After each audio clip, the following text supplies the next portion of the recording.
All right. Good afternoon. Yeah, afternoon, everyone. Welcome to this webinar with Kat and Bamford, all about making drafting better and removing friction from that whole experience. Um, Today, hopefully, we're going to cover a lot of ground. We'll see how we go.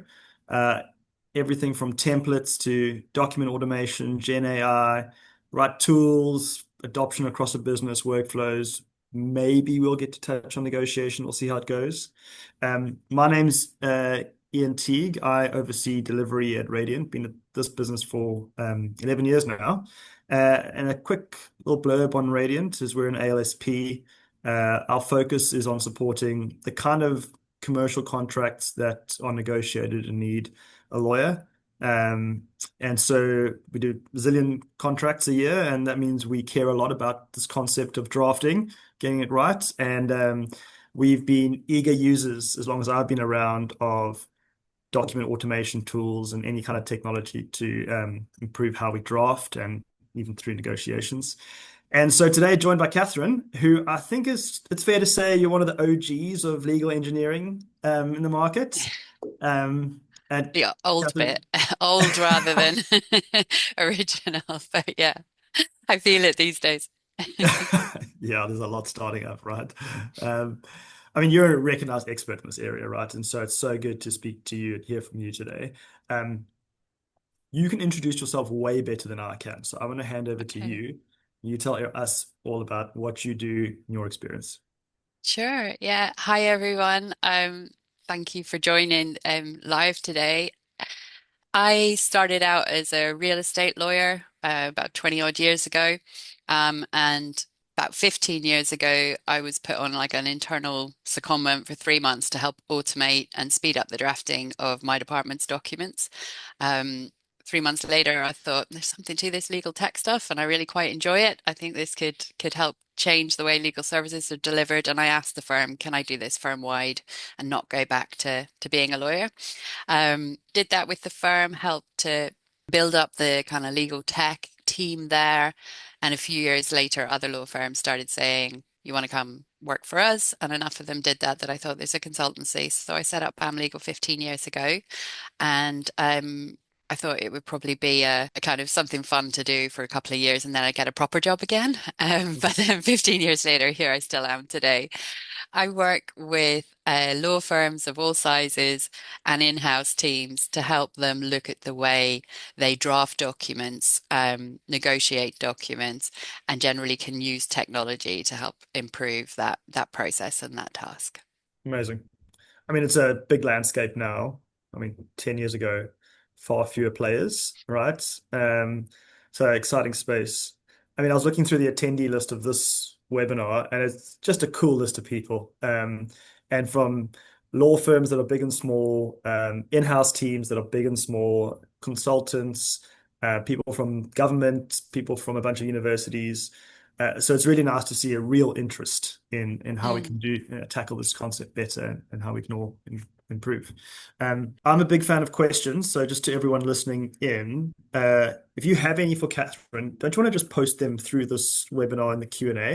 I mean, maybe we'll pick them up as we go, or we'll leave time at the end to try and answer a few questions. So if you just, something comes to mind, just write it in there and we can tackle it through the webinar. I think a great place to start on this topic is just like conceptually. I think it's Mm. helpful to set like groundwork, make sure that we get everyone on the same page. And we're talking about the concept of drafting. I obviously come from a contracting experience, and so I'm really keen to hear how this plays out in other areas outside of commercial contracting. But talk to us briefly about document automation, Gen AI, deterministic, probabilistic differences, right kind of Sure. use cases, etc. Yeah, of course. Um, I'm being asked a lot at the moment about, when do we use document automation? When do we use clause bank type tools? When do we use our generative AI assistant type tools? Obviously in respect of drafting. So I've tried to work out like a bit of a framework for it. And I think the first thing to do is to understand what we're talking about when we talk about drafting.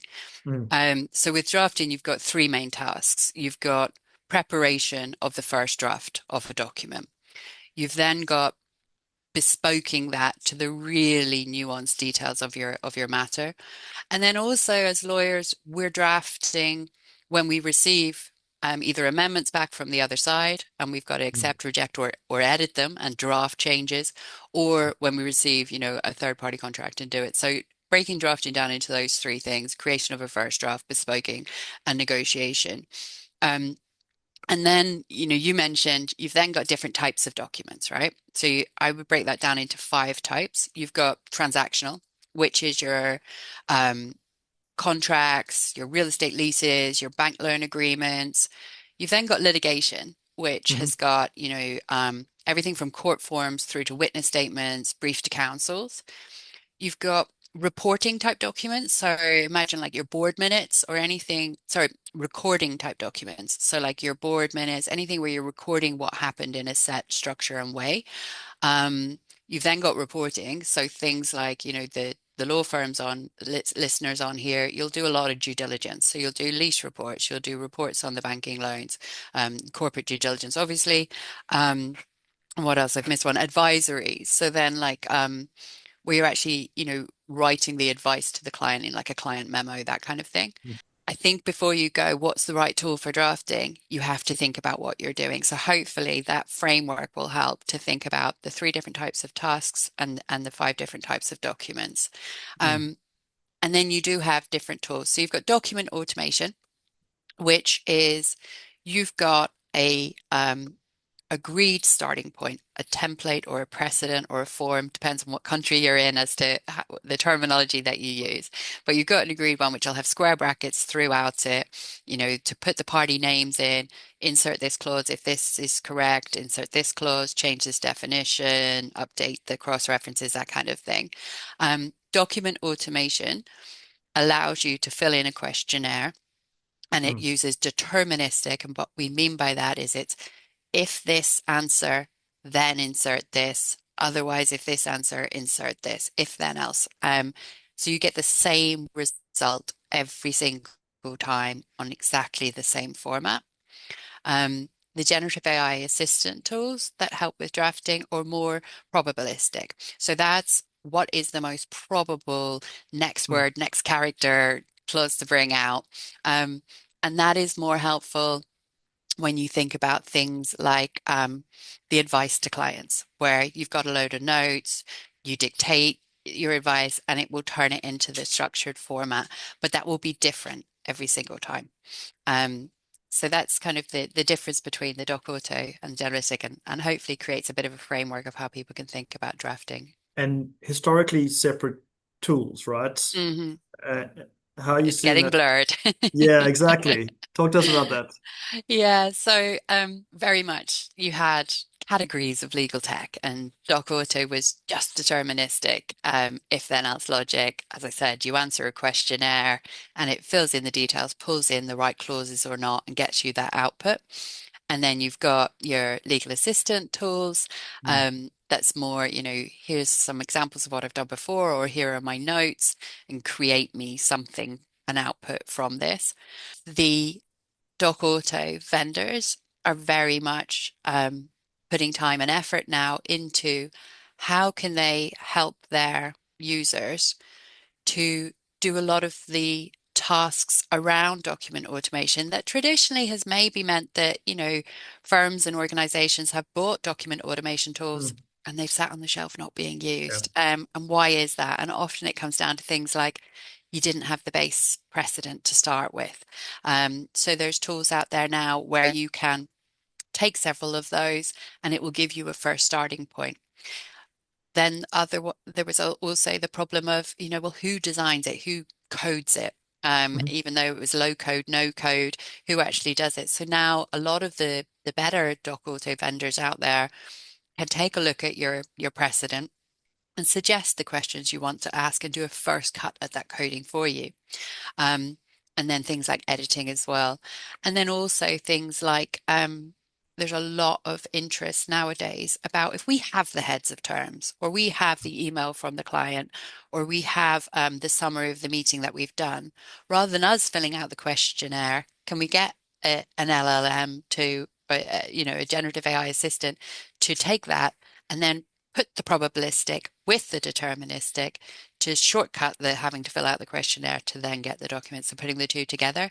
And in the same way, the generative AI assistant tools out there are looking at how can they bring more deterministic functions in, Hmm. um, whether it's within the prompts or whether within the documents themselves, so that the clients can get a more certain output every time from using those tools. So it's all about putting that deterministic logic into the probabilistic tools as well. So yes, it is getting very blurred, Yeah, and I understand that it's a minefield for people. You know, when I started 15 years ago, there was maybe like three doc auto tools out there, and there's now hundreds of tools yeah, out there. yeah. Um, so working out, you know, right tool for right use case is more difficult than ever. Mm. I appreciate the noise in the market. Yeah. I mean, it's a great place to start is to look back on what you need in your particular team. Um, because if you just follow on LinkedIn, right, you have to buy one of a series of tools and then try and figure out how to make this thing work for you. Mhm. Um, and I think the right way, as you said, is to start from first principles. Like what do you need to achieve here? Are you seeing from Just an everyone you work? anecdote on that Yeah, one, go for it. Ian, is that you know, there was a firm recently who spent an awful lot of money on a tool thinking that it would help with, you know, three things. Right. Um, got it, realized that it didn't really do one of those three things very, very well, and that was one of the biggest things.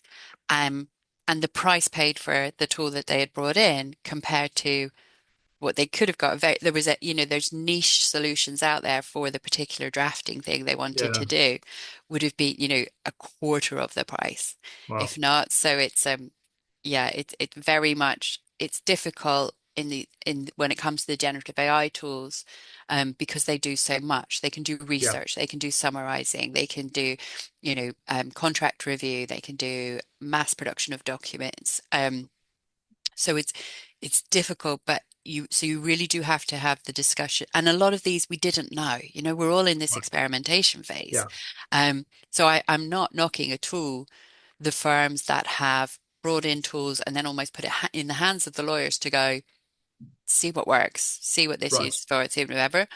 Um, but I think we're at the stage now where it is much easier to say, you know, let's talk to all of your users, look at all your use cases, see where the patterns are, and then look for tools more that are specific to those and do those extremely well rather than do a little bit of everything.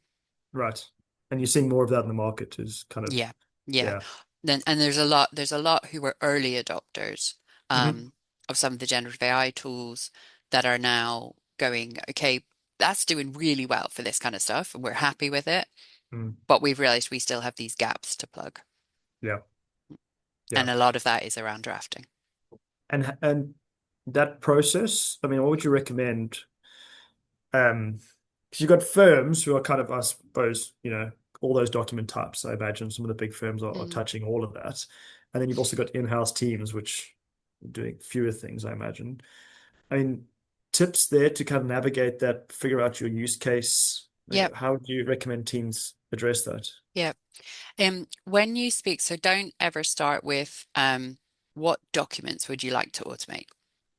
Mm. When you speak to your team, you say, what are you doing every day? What matters are you doing every day? And they'll name X, Y, Z. And then you say, I always picture it in columns, so that's why I'm moving my hands like this. But then you say, you know, for that particular matter, you say, and what documents are involved or what tasks are involved within that matter.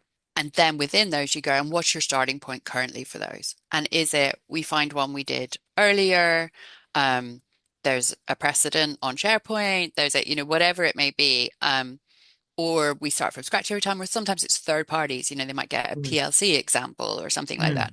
Mm. Um, you find the starting point for each. From there, you then get a much longer list of everything that everyone's doing, and you can then sort of categorize where you are in your readiness for any sort of document drafting technology based on what you have already. Because the starting point for many is that they have one, they'll find one that they did before.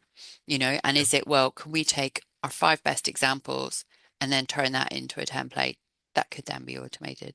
For the in-house teams that you mentioned, I think really do as well speak to your panel law Mm. firms and ALSPs, because they will be doing a lot of this because, as you said, they have so many documents and so much being drafted in different things. And a lot of the tools they have and a lot of the people that they have internally that are skilled up on those tools, they can make client facing. There's some lovely examples out there already of firms that some of the tools integrate with the full Microsoft suite, including Right. Teams. So it doesn't have to be, those days of you'll have in-house teams that'll Yes. have fatigue of being offered high Q by every law firm and having 101 different logins for every Yeah. different law firm's, portal. Um, Now it can just be team sites, it can be links that are shared. You put the link on your own thing. So I would say for the in-house teams, definitely speak to your panel law firms about what they can help you with and offer as well. And then if you really like it and you see the benefit, then go and speak to the vendors yourself direct. Yeah. That point you mentioned about templates, I'm seeing a little bit of this where getting that part right, like, and again, yeah, I think you can use your panel, etc., and not just you can still choose a great tool, the right tool, with a horrible template, Hmm.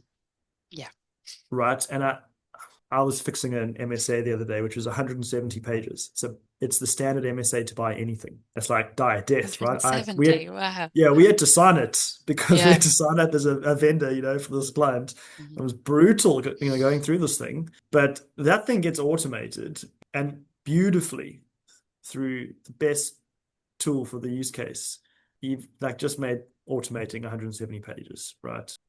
Are you seeing companies getting stuck? Because getting that template thing right, but It's the are they getting, biggest blocker. yeah, Yeah, it's the biggest blocker. Either people say they don't have precedents already, they don't have templates already, or they say, oh, we need to do an exercise first to simplify it, to rationalize it, to do that. And that is a real delayer.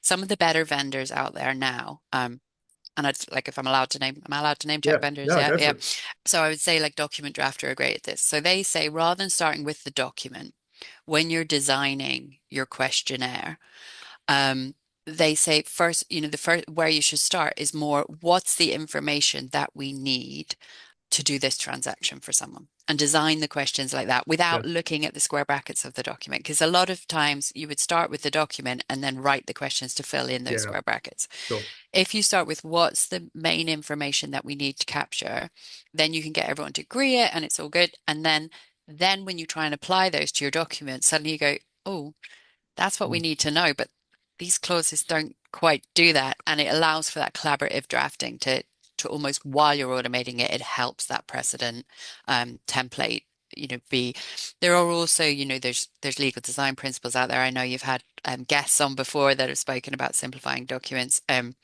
If you're going to go to the time and effort to spend money on technology, it's Yeah, worth spending a little bit of time getting the documents in a better form first, because and I know Alex talks about this a lot of kind of the wasted time and money on getting a deal done because of the negotiation stages. Also, when you do look at technology, do think about those which are really good at feeding you that data back as to, kind of great what are point. your lawyers choosing every time when they're drafting it? Well, if Mm. you've got, option A, B, and C, and 90% of the time they're choosing A and they never choose C, get rid of C. Cut that Yeah, out of your document in the yeah, first totally. place and, go for A. So you can actually use these tools as well these days to continuously improve and iterate your Yeah. documents. I'm seeing as well, this kind of touching on the same point, but like you'll have technology teams who are geared up to, and I think the good legal ops guys get this right, is they see technology part of the stack, Mhm. right? Is that it's about operationalizing legal. And so getting the templates right, engaging all the right experts, whether at the firm or the subject matter experts at the company, like that, they're key to this whole transition, right? They're key components, and just like running to the tech and then trying to fix it later. It's cool because you get it in, but as you say, you could spend a couple £100,000 and have Sits on accelerated a a bad shelf. doc. And I mean, that said, are you seeing teams select tools and then go, okay, we're going to fix this, we'll automate this thing, or we'll get our templates or tool, our doc types in there and then fix it as we go? There's to make it definitely easier? there's definitely like KM teams which are Yeah, which almost use bringing in a drafting tool as impetus and momentum, cool. or leadership teams that bring it in as impetus and momentum to get those precedents ready and get them organized. And it can definitely help with that as creating a sense of urgency. But there has to be that kind of strategic leadership Mm, to say this is what we're doing and th these are the steps that we need to take to get it done. The one other we've talked about the Gen AI assistant tools and the pure doc auto tools. The one other yeah. thing in the middle that's worth Mm, mentioning as well, which I think is really interesting, is the tools that if you really don't even have a starting point, you don't have a precedent, you don't want to use Gen AI to just come up with yeah, something with no yeah, content or context.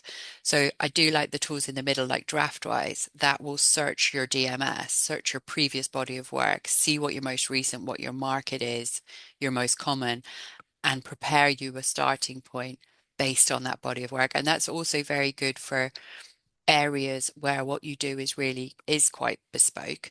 yeah. And if you speak to the partners, they're like, we always look for something that we've done previously that's kind of similar. That can be a real help as a tool for them. Yeah. And someone's asked a question about how friendly are some of these tools.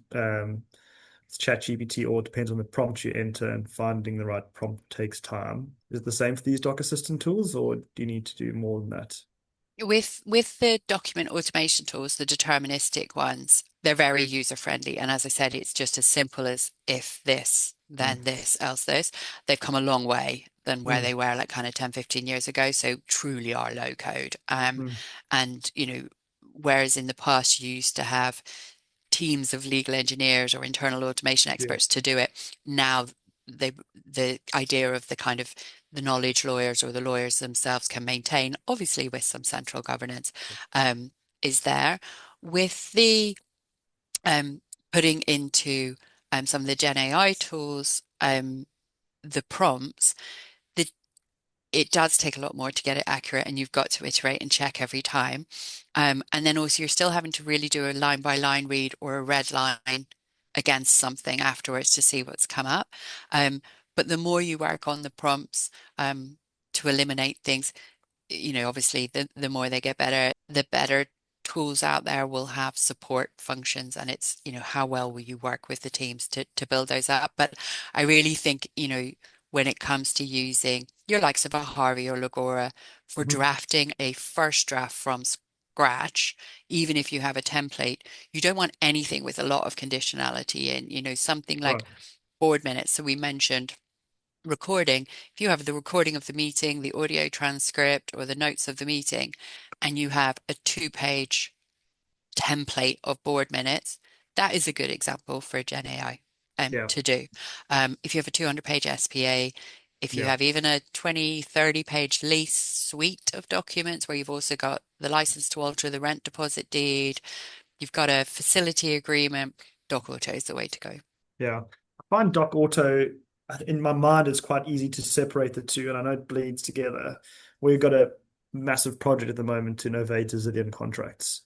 And I mean, I want that template to be user friendly, clean, simple, short, and there's like four fields to populate.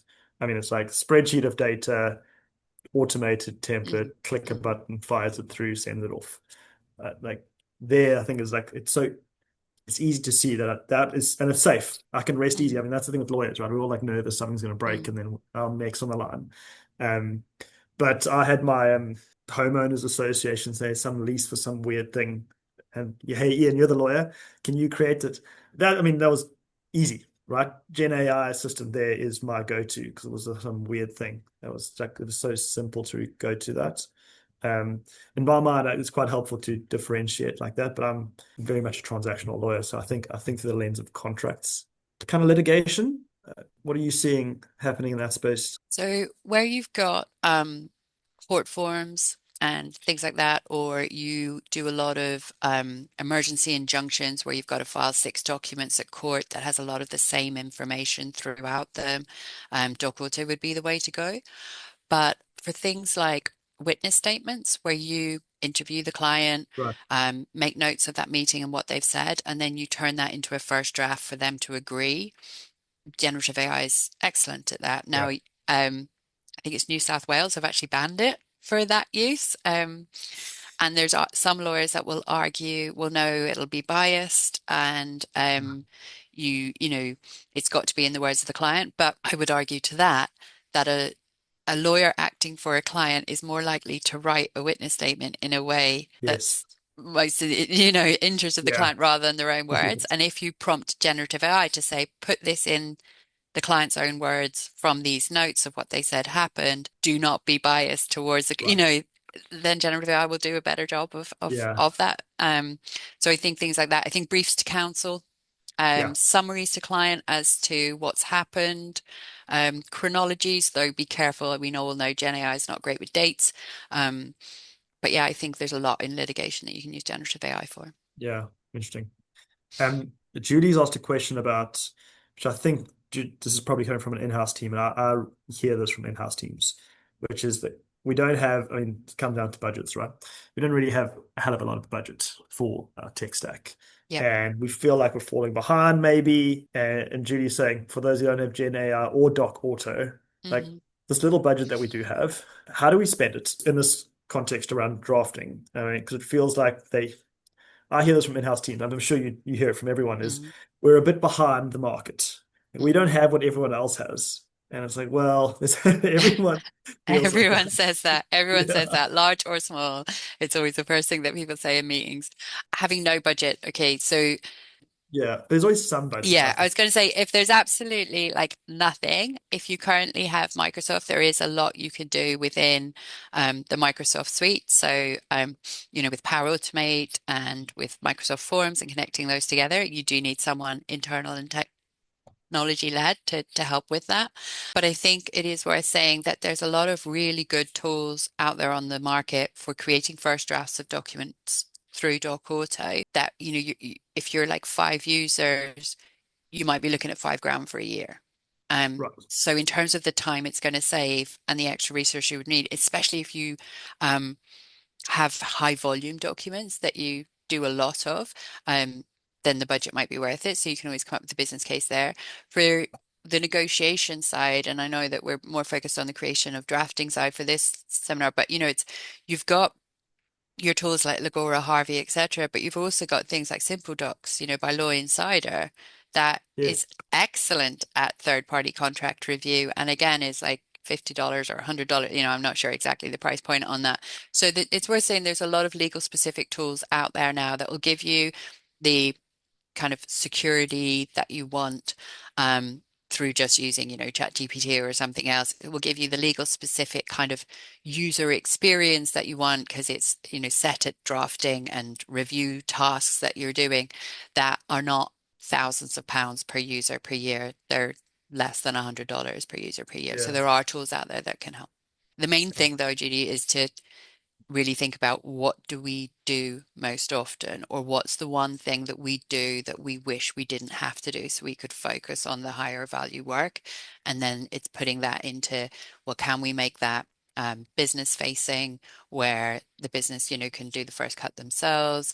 Can we even look at, agentic tools like Flank are doing some lovely Yes. examples of where you can, kind of use an AI assistant, use an AI colleague is a good way to say it, to say, hey, Flank, deal with this NDA, and it'll just go and do it. So there's plenty out there.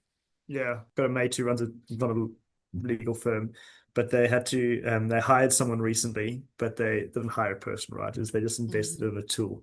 Actually set up a old laptop with a chair, and they like gave the AI assistant I a love that. name that person's in the office kind of thing. But it wasn't expensive. It was Yeah. actually like navigated a few tools, and I saw Cowork Claude's tool launched on Windows. Was it today? It's going to be Is it interesting. today? Okay, I haven't seen that. Yeah. I just saw a tweet earlier this morning. Right. Are you seeing anyone playing in that space, like building, like, the kind of build your own tools, vibe Well, coding? obviously there's lots Yeah, of lawyers out there doing it, and they've become a whole yeah, community, industry. which is hugely exciting. At the minute, I think that's great for kind of the prototyping and the experimenting and what would help us. And I think it massively accelerates us in terms of before there's been, kind of the technology and the vendors, um, and then the really, really busy lawyers that aren't really interested in spending their Yeah. own time figuring this stuff out. And the vendors don't get the content or the context as much. And the lawyers see the tools and go, well, that doesn't work for me. I'm going to have to spend a long Mm, time doing it. So where you've got subject matter experts being able to create exactly what would help them. And for the vendors out there, I'm thinking this is actually gold. Don't be threatened because if sure. you can look at the content and context, and they're putting Yeah. this out there for free, you show Yeah. then how your tool can do it in a safe and secure and even better way because you've got this huge development team that'll make it product Yes. ready and enterprise wide and safe. So I think it's a hugely exciting space. Um, yeah, I mean, it's very exciting. Someone's asked a great question here, and I know this people ask this all the time, is we're feeding all this data, documents, our templates, our playbooks, guidance notes, etc., into some AI tool. Is it safe? Or is it going to, how are they going to use it to train their models, etc., my data? I know you can speak to this point. I can and I can't, because it's a lawyer answer of it very much depends. Are we talking about ChatGPT or are we talking about Harvey? It really depends on how with all of the not all with the main kind of legal technology vendors out there, they will pass your firm's or your organization's InfoSec because they're already working through this and they'll be able to give you the answers that will secure it. You know, don't use ChatGPT, anything with client data in, Claude, etc. Claude may be slightly more secure, but just don't put anything with client data into anything public facing that hasn't been approved by your organization to be within your own instance as to how it goes. There are definitely, I need to be careful what I say, but there are within some firms, they are using tools where I have seen them prompt it to ask for example, they're using their Gen AI tool to draft a business case for buying a certain Doc Auto tool. And it Right. comes up Go because to it it. seems like other law firms might have asked the same question. And so that I'm uncomfortable with because, that would suggest that it is Yes. going to training outside of the firm instance. So, but yeah, I always say like I'm sometimes almost like InfoSec's biggest headache because I'm like, experiment, try, do this, do that. So it's an important step to go through. And but yeah, make sure you get your experts. And that's actually a really good point. If you are trying to bring in any technology, people ask, who should be in the room from the very early meetings, and someone from IT and InfoSec should be, because Yeah. otherwise you'll do all these demos, you'll do an Yeah. RFP, you'll have a beautiful business case, and then you'll be about to go to pilot, and you go to IT and go, we want to pilot this tool, how do we do it? And suddenly you get 6 months of red Yeah. tape because you didn't involve them at the beginning and you should have. So day one, have them in the room. Yeah. I often wonder how the those kind of pretty niche, but like almost infosec lawyers. I wonder how they use Gen AI in Mm, their right. So it's like the guys in the room who are most worried about things yeah, leaking, quite. etc. Quite. Yeah. I'm finding the risk and compliance teams at law firms I'm talking to though are clued up on this and They and have you to know be. they Yeah. yeah they were writing AI policies way before. So I think the concern sometimes of the lawyers, it's like ask your risk and compliance people. Yeah. They're probably pretty happy with it already with IT because these groups, and maybe that's the larger firms. I don't know. With the smaller firms, maybe you need to get some outside help. I think they're in a comfortable place. The Law Society's put out excellent Yes. advice as well as the Solicitors Regulation Authority as well. There's example policies on there you can Mm. take a look at. Mm.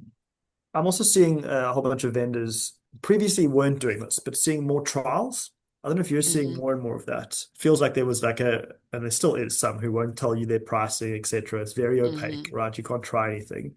But I'm seeing more and more trials, and I know vendors are a bit nervous to trial because you want to make sure you use the tool properly, etc. But Hmm. I think that's quite exciting that there's a bit more, which will The help the in-house teams, especially you know. 100%.